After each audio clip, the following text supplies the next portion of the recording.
নমস্কার, ছাদ বাহার ইউটিউব চ্যানেলে আপনাদেরকে স্বাগত জানাই। বিখ্যাত ও কার্যকরী ছাদ বাগানের জন্য উপযুক্ত একটি ফাঙ্গিসাইড সাফ ফাঙ্গিসাইড। ছোট হোক কিংবা বড় গাছের ক্ষেত্রে এই সাফ ফাঙ্গিসাইড কখন, কিভাবে এবং কতটুকু পরিমাণে ব্যবহার করব ও ব্যবহার করার সময় কি সাবধানতা অবলম্বন করব তা নিয়েই আজকের ভিডিও। গাছে ফাঙ্গাস লাগার মূল যদি কারণ হিসেবে ধরা যায়, তাহলে আমরা যদি বাগান অপরিষ্কার রাখি এবং গাছকে যদি দীর্ঘদিন অবহেলায় রেখে দিই বা পরিচর্যা না করি, তাহলেই মূলত এই ফাঙ্গাসের আক্রমণ হয়। ফাঙ্গিসাইড কখন, কিভাবে এবং কতটা পরিমাণে ব্যবহার করব সেটা জেনে নেওয়ার আগে ফাঙ্গিসাইড ব্যবহারের ক্ষেত্রে প্রাথমিক ধারণা থাকা অত্যন্ত জরুরি। প্রথমেই আসা যাক যে এই ফাঙ্গিসাইড মূলত কত ধরনের হয়। এই ফাঙ্গিসাইডকে তিনটি ভাগে ভাগ করা যায়: কন্ট্যাক্ট ফাঙ্গিসাইড, 2 সিস্টেমিক ফাঙ্গিসাইড এবং তৃতীয়ত কন্ট্যাক্ট প্লাস সিস্টেমিক অর্থাৎ মিক্সড ফাঙ্গিসাইড। কন্ট্যাক্ট ফাঙ্গিসাইড কি? খুব সহজভাবে যদি বলা যায়, এই কন্ট্যাক্ট বা সংস্পর্শী ফাঙ্গিসাইড হলো, আমরা যদি এই ফাঙ্গিসাইডকে গাছের উপরে, পাতায় বা কাণ্ডে আমরা স্প্রে করি, তাহলে গাছটিকে একটি প্রোটেক্ট করে রাখে এই ফাঙ্গিসাইড। ফলস্বরূপ ফাঙ্গাসের আক্রমণ হওয়ার সাথে সাথেই সেই ফাঙ্গাস মারা যায়, অর্থাৎ গাছকে ক্ষতি করতে পারে না। দ্বিতীয়ত সিস্টেমিক বা অন্তর্বাহী ফাঙ্গিসাইড। এই ফাঙ্গিসাইডগুলো যদি আমরা স্প্রে করি, তাহলে গাছের যে জাইলেম ও ফ্লোয়েম যে টিস্যু রয়েছে তার মাধ্যমে গাছের শরীরের ভিতরে প্রবেশ করে। ফলস্বরূপ অনেক গাছের দেখা যায় যে ভিতরে ফাঙ্গাসের আক্রমণ হয়েছে, সেগুলি খুব সহজেই মারা যায়।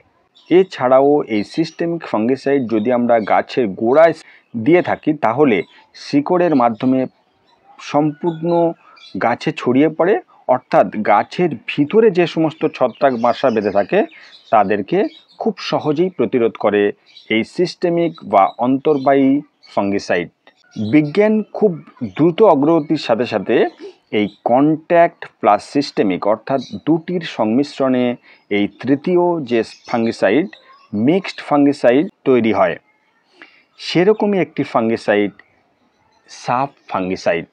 এই সাফ ফাঙ্গিসাইড হলো কন্ট্যাক্ট ও সিস্টেমিক অর্থাৎ গাছের বাইরে ও ভিতরে দুরকমভাবেই যে সমস্ত ছত্রাক বা ফাঙ্গাসের আক্রমণ হয় তার হাত থেকে গাছকে খুব সুন্দরভাবে রক্ষা করে। সেজন্যই এই সাফ ফাঙ্গিসাইড নিয়েই আজকের আলোচনা। দেখুন, প্যাকেটটি যদি আমরা উল্টে নিই, তাহলে খুব সহজেই এখানেই দেখতে পাচ্ছেন যে সিস্টেমিক অ্যান্ড কন্ট্যাক্ট ফাঙ্গিসাইড সাফ, এবং এর যে কেমিক্যাল ফর্ম যদি দেখেন, তাহলে দেখবেন যে কার্বেন্ডাজাইম 12% প্লাস ম্যানকোজেব 63% WP, অর্থাৎ এই কম্পোজিশনেই এই সাপ তৈরি হয়েছে। এবং এটি যে সিস্টেমিক এবং কন্ট্যাক্ট ফাঙ্গিসাইড তা খুব সহজভাবেই আমরা বুঝতে পারছি। এই ফাঙ্গিসাইড খুব সহজেই আমরা যে কোনো ধরনের ফার্টিলাইজারের দোকান থেকে ক্রয় করতে পারি। কখন আমরা এই ফাঙ্গিসাইড ব্যবহার করব, বিভিন্ন মতপার্থক্য রয়েছে, কিন্তু আমার বাগান করার অভিজ্ঞতা অনুযায়ী সবচেয়ে ভালো কাজ করে হালকা রোদে বা সকালের দিকে এই ফাঙ্গিসাইড স্প্রে করার। অর্থাৎ এই যে ফাঙ্গিসাইড আমরা কতটুকু পরিমাণে ব্যবহার করব, মাপ নির্ধারণ করার ক্ষেত্রে এরকম ধরনের যে আইসক্রিমের চামচ আমরা ব্যবহার করব, তাহলে সবচেয়ে ভালো হয়, কারণ এতে আমরা সঠিক মাপ নিতে পারি। এরকম ধরনের যে স্প্রেয়ার মেশিনগুলি হয়, অর্থাৎ 1 লিটার জল নিয়ে নেব, সেই জলে দেখুন ঠিক এরকম যে চামচ রয়েছে, সেই চামচের 2 চামচ অর্থাৎ 2 গ্রাম আমরা এরকম 2 চামচ দিয়ে দেব।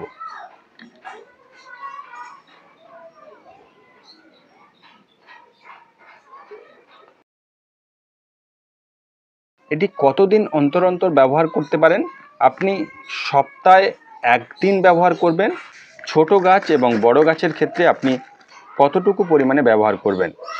ছোট গাছের ক্ষেত্রে মাত্রাটা একটু কমিয়ে ব্যবহার করাই ভালো, অর্থাৎ এরকম যে আইসক্রিমের চামচের 1 চামচ দেবেন, অর্থাৎ 1 গ্রাম দেবেন এরকম 1 লিটার জলে। তো এতক্ষণ ধরে আমরা ফাঙ্গিসাইডের কখন, কিভাবে এবং কতটুকু পরিমাণে ব্যবহার করবেন সে বিষয়ে আমরা জেনে নিলাম। এই ফাঙ্গিসাইড ব্যবহারের সময় আপনি নিজেও একটু সাবধানতা অবলম্বন করবেন যাতে কোনো রকমভাবে আমাদের শরীরের মধ্যে এই ফাঙ্গিসাইড প্রবেশ না করতে পারে। সেজন্য অবশ্যই করে মাস্ক ব্যবহার করবেন এবং বাচ্চাদের এ সময় দূরে রাখবেন। তো বন্ধুরা, এই ছিল আজকের ভিডিও। একই ফাঙ্গিসাইড ব্যবহার করে গাছের বাহিরের এবং ভিতরের যে সমস্ত ফাঙ্গাসের আক্রমণ হয় অর্থাৎ অপকারী ছত্রাকের হাত থেকে আমরা গাছকে খুব সহজভাবেই রক্ষা করতে পারবো। ভিডিওটি লাইক এবং শেয়ার করবেন, আর এরকম ভিডিও পেতে চ্যানেলটি সাবস্ক্রাইব করে পাশে থাকা বেল নোটিফিকেশান অন করে দেবেন। দেখা হচ্ছে নেক্সট ভিডিওতে। নমস্কার।